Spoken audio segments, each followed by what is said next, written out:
Okay, so this is a review of the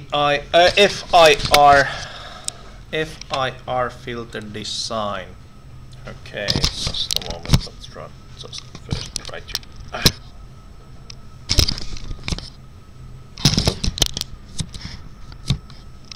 Something like that. Okay, so the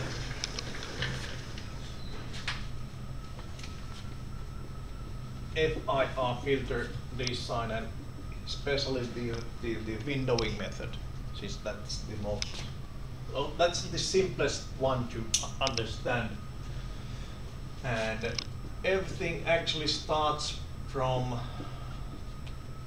a continuous time system parameterization. So if we want to have a system, this is the continuous frequency space, a low pass filter with cutoff frequency and omega c, that's the negative frequency range.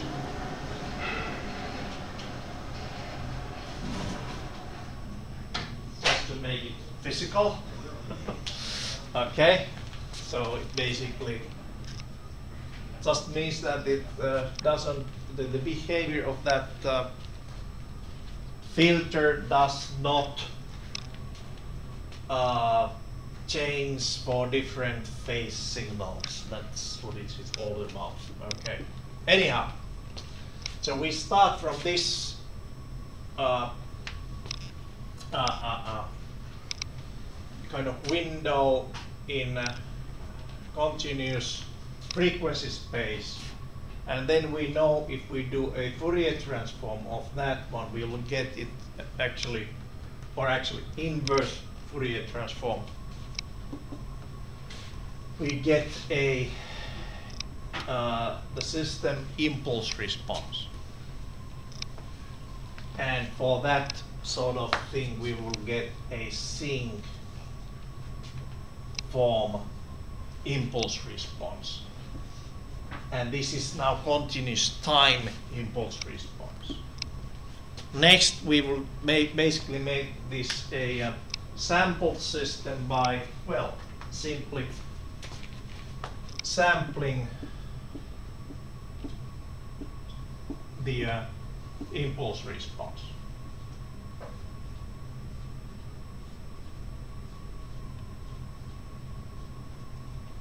And so on.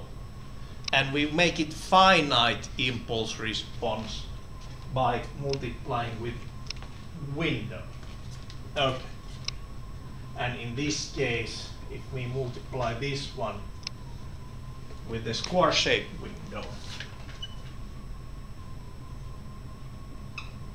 so that does actually the same way we were producing this square-shaped signal on the second exercise, on the fundamental signal. So what is actually first exercise? Same way. Basically, mathematically, the only way to cut this impulse response as a finite impulse response is to multiply it with the with that square-shaped window or something that else. So now the h of n is actually, well, that's the sinc of something. That's sinc of something. And then our FIR system coefficients are simply that window times the sinc, and there's a constant also there. Okay. If we then do the analysis of this system back to frequency space by doing the Fourier transform of the window sinc, we will actually end up having this part Well, the sink still has the Fourier transformation of inverse Fourier transformation of this one is still a box. So it's perfect that sense. But in addition to that, there's also the this box in time space, which transforms into sink in frequency space.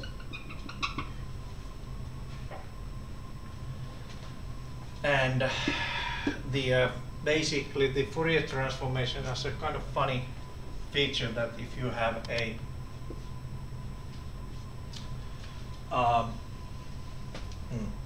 multiplication in one end, when you do the transformation, you get the basically convolution on the other.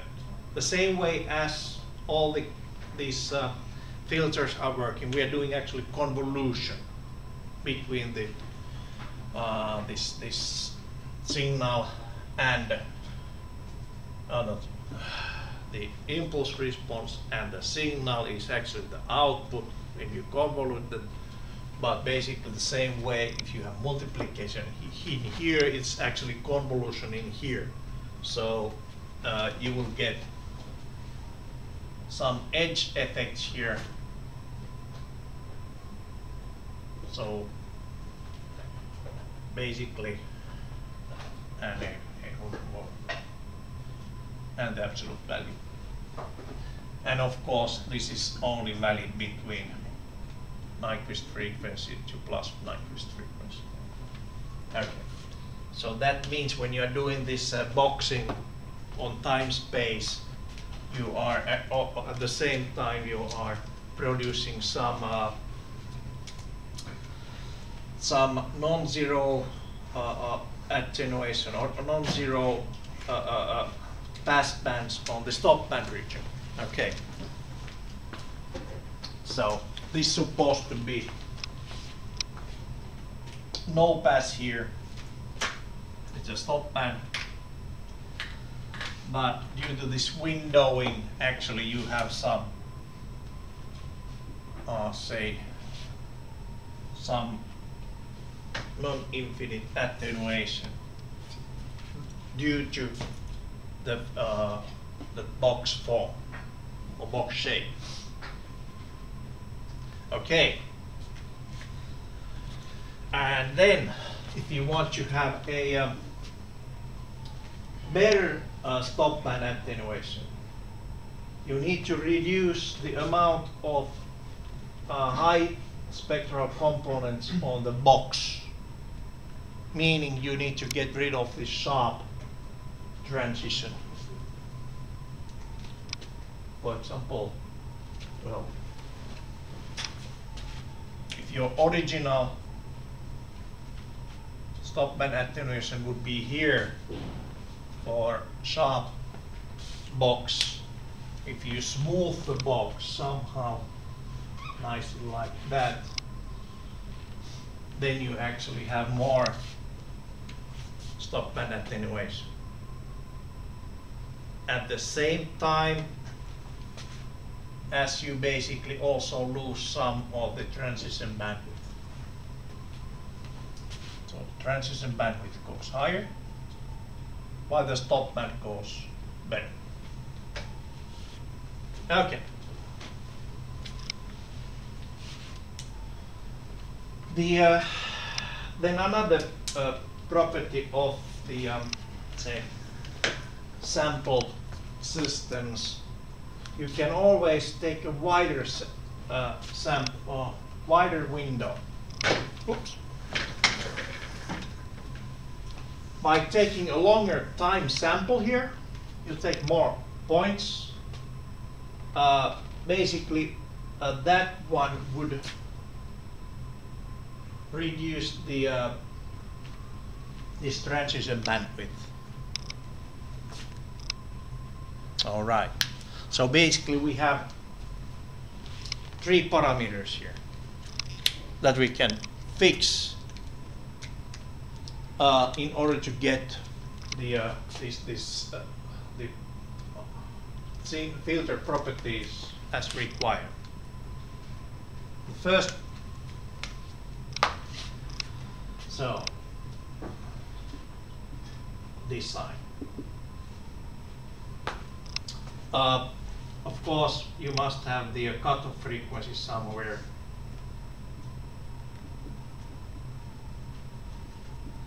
But that's simple since that goes inside of the sink. I think it was FC divided by Fn, sink n times Fc or Fn, where Fn is the Nyquist frequency, sampling rate divided by 2. Okay? So that's the first parameter. So where is the cutoff frequency? Okay, the second parameter is basically how much do you need the stop band attenuation.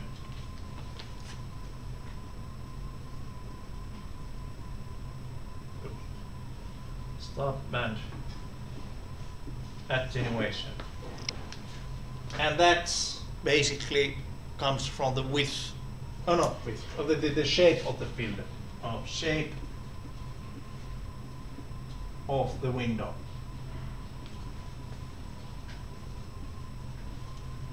Okay.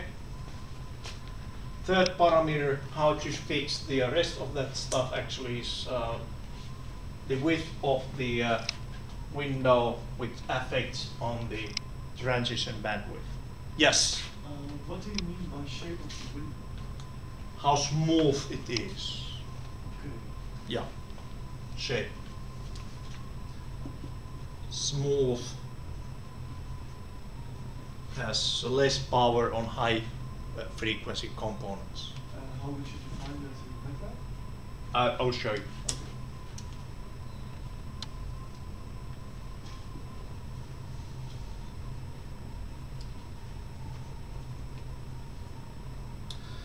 On high frequencies compared to lower frequencies. Okay. Then the transition bandwidth.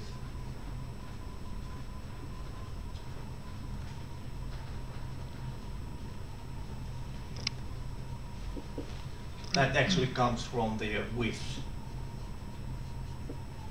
of the window, meaning how many points you would take in on either side of the on this sink. Okay. I'm using here symmetric sink because I want a linear phase response. When you make this one symmetric, then you are actually having a linear phase response. Okay, so those are the design parameters. And just to remind you about the filter properties overall, if we have a low pass filter, it has a cutoff frequency,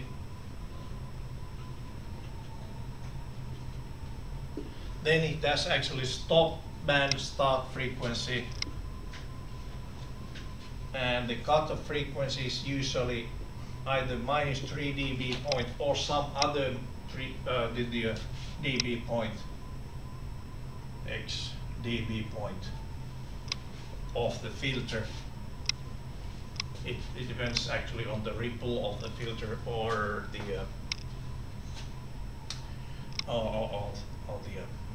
let's see, ripple, or if it doesn't have any ripple, then it's minus 3 dB. Okay. Anyhow, then that's stop and start frequency, meaning basically that. Oops.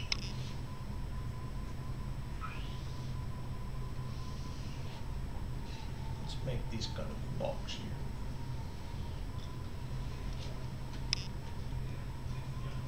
So that defines that point. Then we have cutoff frequency. Then we have basically the required attenuation level.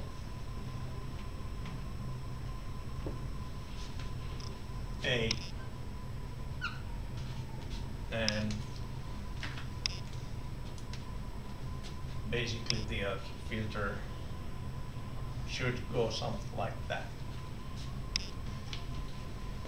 So after that stop band, start frequency, all the filter should attenuate the signal at least at the certain rate. Okay, so those are the basically design parameters for any low pass filter. And that's the pass band.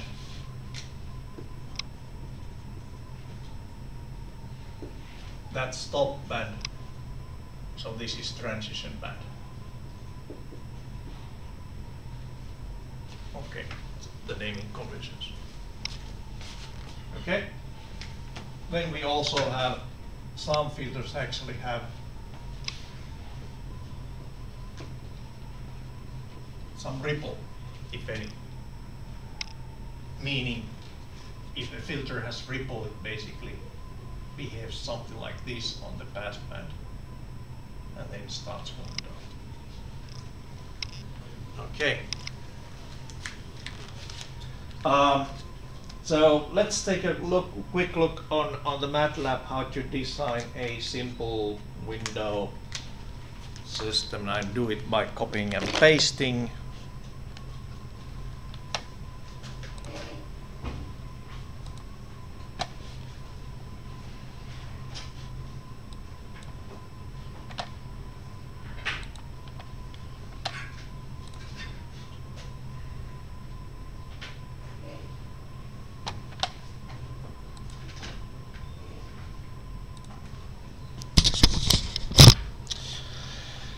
All right.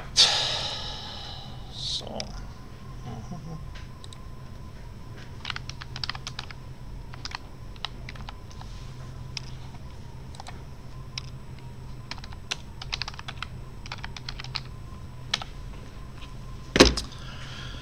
Alrighty then let's see, I had the template somewhere. If I filled MATLAB command history. By the way, there was a wrong link on this one last week, so I fixed it on the 14th, was Thursday.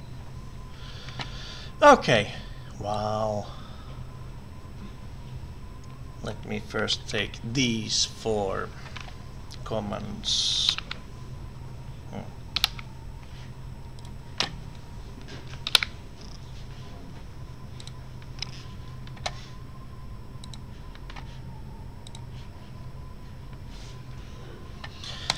Okay, 4 first commands. So 11 point okay.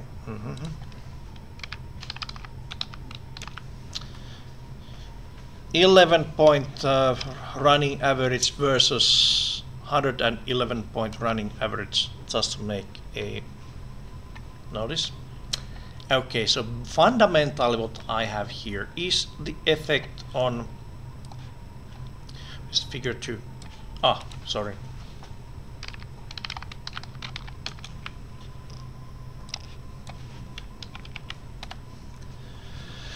Fundamentally, this is the effect on how the width of the window affects. So currently I don't have any sync on my the impulse response. I have just this impulse response of a running average, which is just this square box, which transforms into the sync. And actually that is the absolute value of the sync and in logarithmic scale. Okay. And if we are looking at this definition of how these filter parameters are actually defined, we can quickly see that this running average filter is not that great, since it has only about, actually it has only about 13 decibels of attenuation on this stop band. Okay, and if we are doing basically the wider so add more values to your running average. What happens if we are basically comparing it to this picture? There, we still have the same amount of attenuation on the stop band. It doesn't affect on that one, since this, by adding more values to your running average, you are just basically squeezing the spectrum on the spectral space. So, you know, multiplication of time, meaning you are just dividing the frequency. It still has that attenuation is very moderate for that long filter. Okay. Let's take another picture then. Design with sampled sync. Alright. Up to here. So 2 kilohertz sampling rate, frequency the cutoff frequency 100 hertz, 11 points, and well, that's Nyquist frequency, so it should be Nyquist frequency, and then the sync, and then the stem, where is the stem? Okay.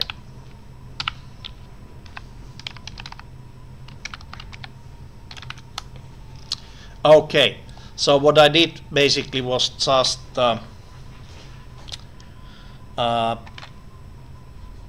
took the let's see, what did I do? Oh, this is this sampled sync and cut it into basically that part of it only. And what I should have here on my left hand side, the frequency response, where the 3 dB point is actually at 100 Hertz. Let's see. Yeah, more or less. It starts at -1, so that's about -3 dB point. So yes, the cutoff frequency actually can be handled by just putting the cutoff, a design cutoff frequency into the sync. That one.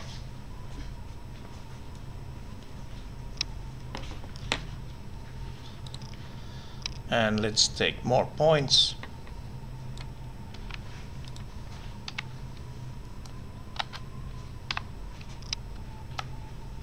There. Okay. So this is, in principle, this is about the same as, wait a minute.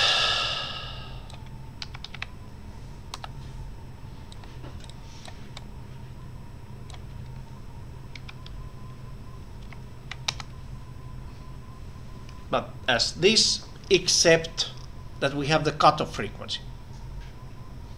So on the right hand side there's the 111 point running average filter. On left hand side we have the 111 point sampled sync with the cutoff frequency at 100 Hertz. So it seems that yes, this FC actually, when you put it on inside of the sync, actually it controls the cutoff frequency quite nicely. Now the next problem here is the it still inherits the stop band attenuation, the parameters or the functionality from the sync part. Okay, only the box part, yes, with this sync on frequency base. So next we try to do some other windowing, and yes, there are some windows. I will start with my favorite, which is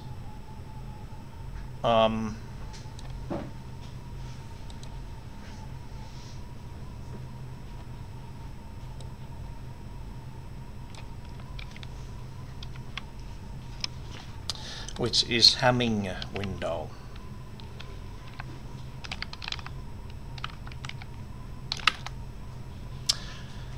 All right, so that's still this this 11 point to make the point. So left hand side I have the original 11 point sync with the correct cutoff frequency, but just square shaped window. On the right hand side I have the Hamming type window, which basically reduces the amount of, let's see, can I add some line here?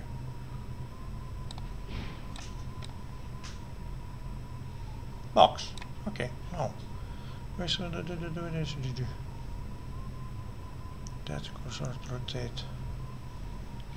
Well, whatever. Anyways, on left hand side, let me put this on the same scale. About 80 dB right there. So on left hand side, on the original, we have about 18 dB attenuation right here. On right hand side we actually have 45 decibels of attenuation, meaning much more attenuation on the stop band. But on the left hand side we have wider bandwidth. No. On the right hand side we have wider transition bandwidth. Okay. So if we want a sharper filter, we need to now take more points. Since okay, shape affects only on the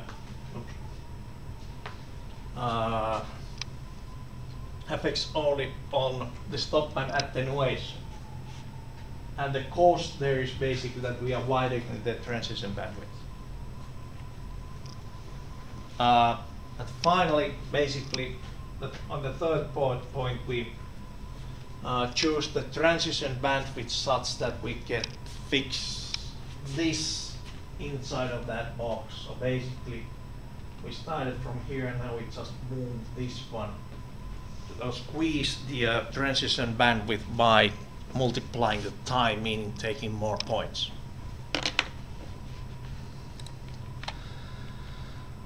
Ah, da da da da.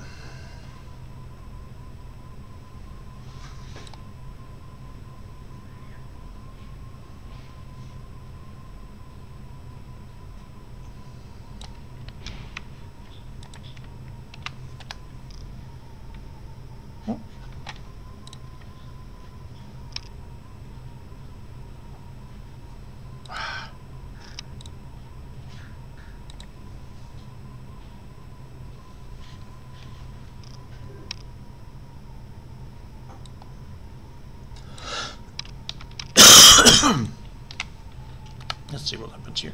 Boom! It looks like I have something funny going on here. Let's see. Where's my sync? Where's my sync? Where's my sync? I miss my sync here. Oh, there. Oh.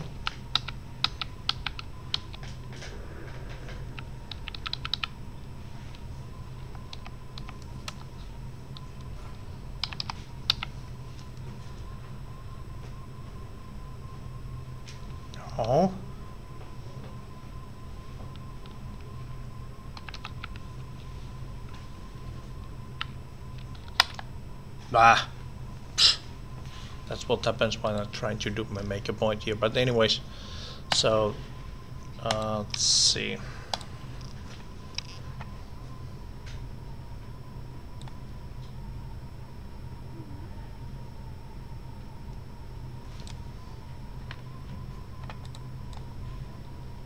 Maybe it works like that.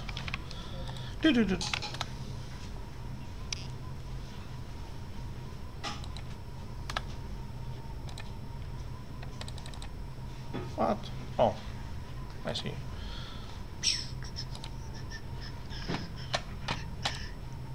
Of course it doesn't work. Why do it? Let's try it from the beginning. Okay, there we go. SSW2 is not here.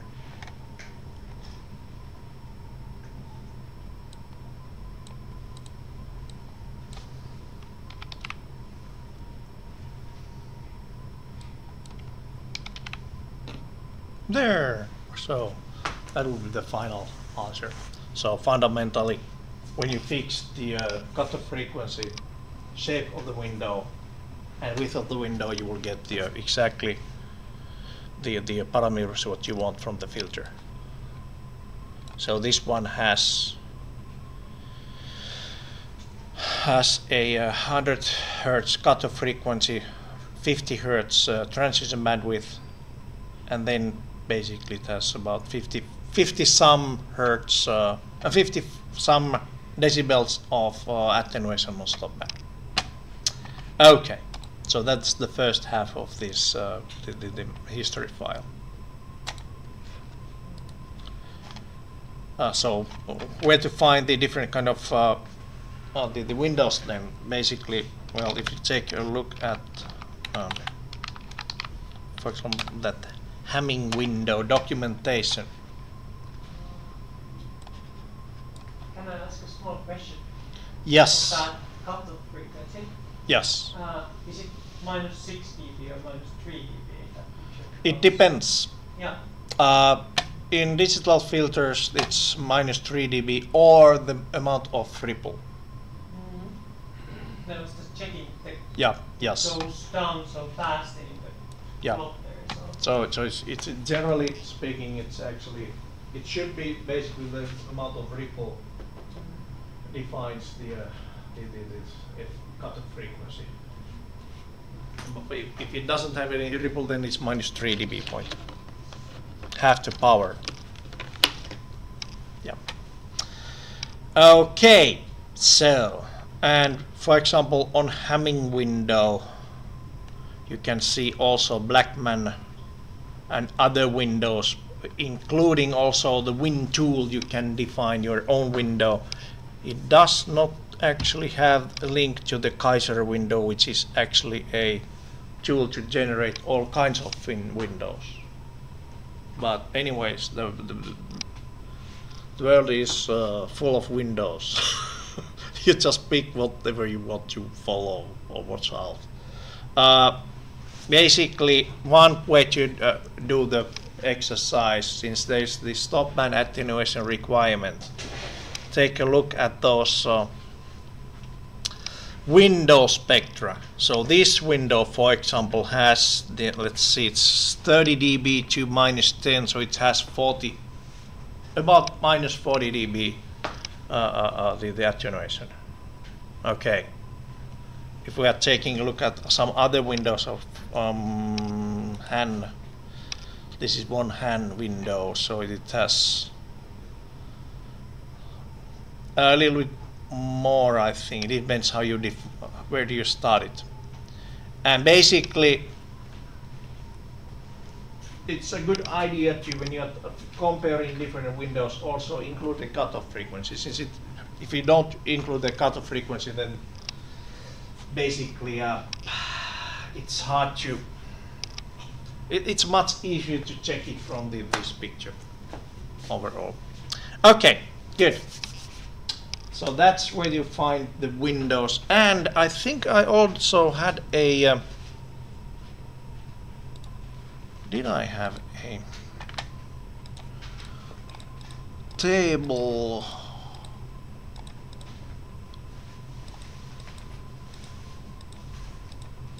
Table, sampling, convolution theory. Okay, yeah. There's also table which shows the stop band attenuation on this one. Okay. Good. And now we have a FIR low pass filter. How to transform this one to band pass filter. That actually is the idea of modulation. Modulation is actually the same as you would convolute in spectral space.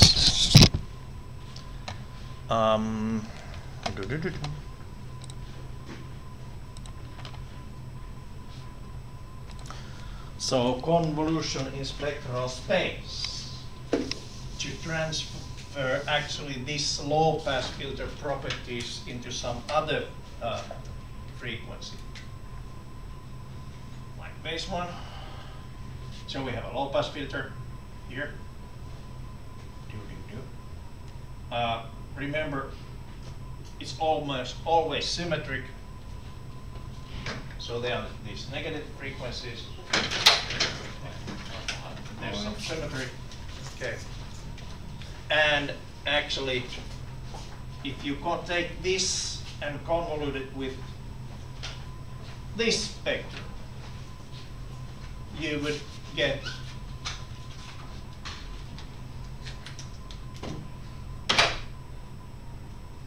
transform those properties into new planes. Okay. And convolution in frequency space is same as multiplication in time. Okay. It's always there's only one rule to remember. If you convolute, if you multiply something on one space, when you do the inverse space, then it's the convolution, and vice versa. All right, so if we have modulation frequency of Fm here, and we have this nice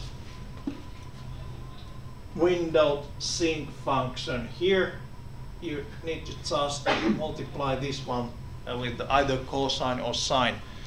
Sine is usually not a good idea, since you can end up with a lot of zeros with that one, and then you start basically messing up with the frequency response. So there's a danger when you are using sine to multiply. At least it will be 0 here at origin. So cosine 2 pi n and then the modulation frequency divided by sampling rate times something. Actually, that times something means that when you are basically doing the convolution, never forget the left hand side. Half of the power will be there. So you need to multiply this one amplitude by square root of 2, I think. All right, so back to the business.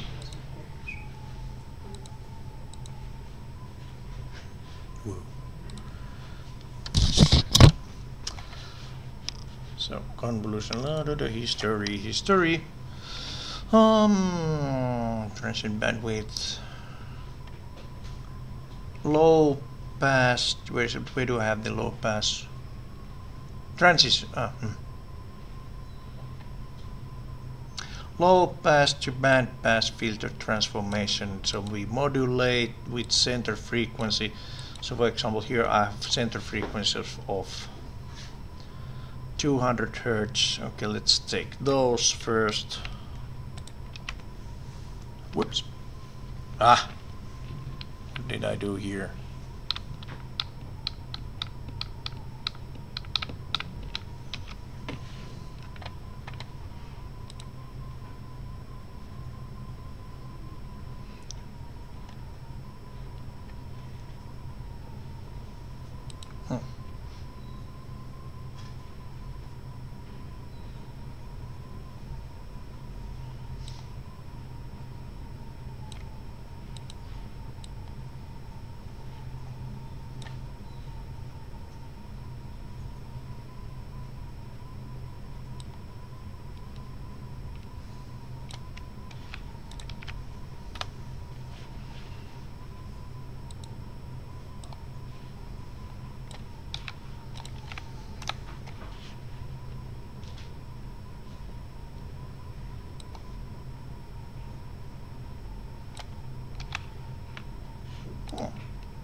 Center frequency. Okay, and then maybe it's that. Oh, I see. I just had an error on my. There. Okay. And then the. Oops. That one.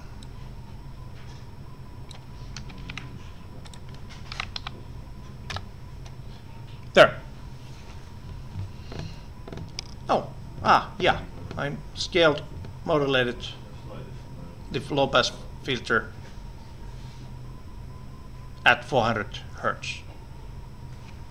So original was this one, I think.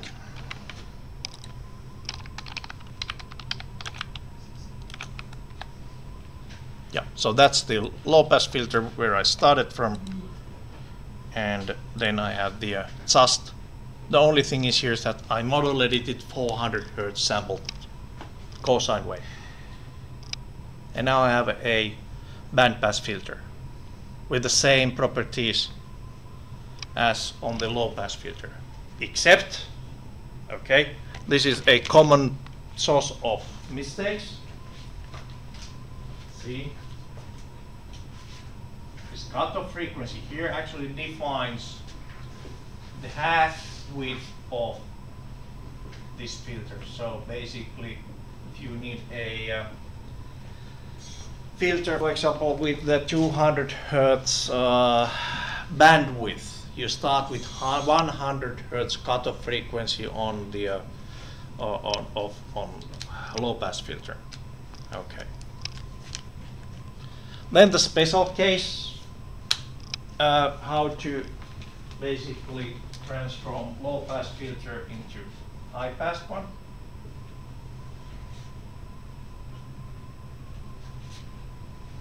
So nothing funny about it. This modulation frequency is then just this Nyquist frequency, and that's it. Then you don't need to multiply it with any scaling factor there. Okay.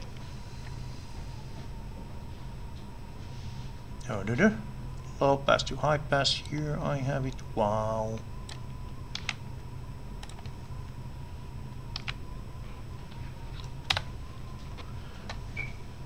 There I have the high pass filter. But okay, another warning. The bandwidth or the cutoff frequency here defines the bandwidth of the high pass filter. Okay. I'm asking on the exercise the real cutoff frequency of this high pass filter. I'm actually telling you, giving you this one, not that one.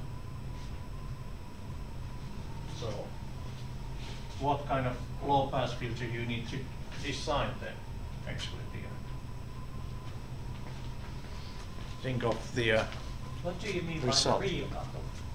What do you mean by the real cutoff frequency? Is it not the same, but it's yes, it's a cutoff frequency. Cutoff frequency always measured from the zero.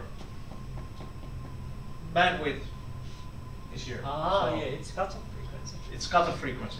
Okay. If I'm giving cutoff frequency, basically you need to measure that value here to use it as the design for the low pass filter.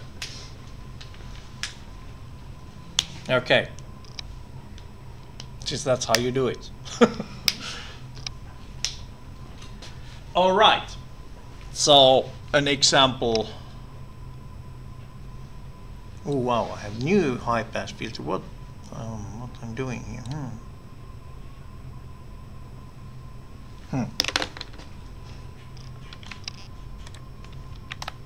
Let's see. Okay. Yeah. So basically, whatever your low pass filter is, you just basically when you're doing the modulating with the plus minus ones, basically, it basically takes the real axis on the z plane and reverse the order. Okay, so that's another example. And then the band stop. Band stop is simply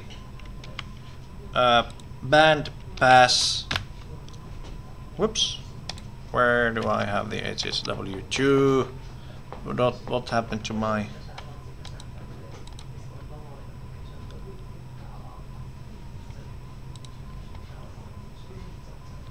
Where's HSW2?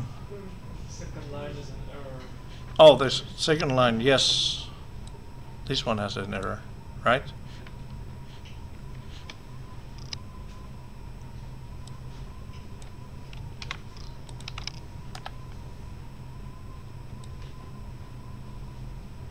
Ah, yeah, I see. Alright, so that was the error. I usually clean these files, but it seems that I have been lazy. Okay, so that's basically I took the oops.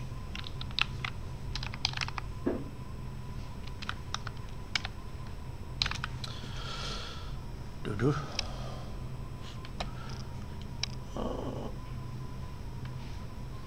That was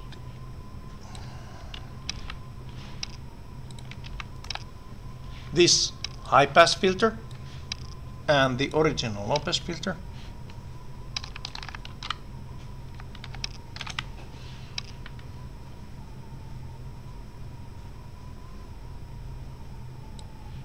What's this one? No.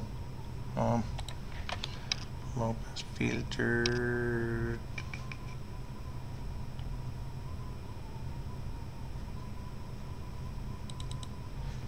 Must be that one.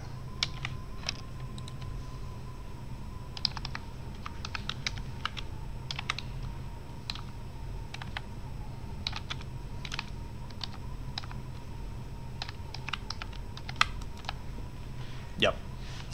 So basically what I did, I just took these two one low pass filter plus the high pass filter. As long as those impulse responses are the same length, I can add them easily. And when you add the impulse responses, you basically just add the properties, and well, because of the linearity of the system, okay, you can add them, and that's the result. Just one small reminder about the stop band attenuation. You are adding those stop band, how much do you pass the signal on the stop band on both ones. So fundamentally rising that that level at 3 dB. It's at 3 dB higher. Not much more than that, but anyways, you get a little bit of loose on the attenuation. But anyways, it's still a decent stop band filter, wide stop band filter. Okay, so basically these are the tricks to do when you are doing the FIR exercise. I let you work on the exercise for the next 1 hour, and then at 1 o'clock I start with the IIR. Okay, good. Any questions? No? Okay.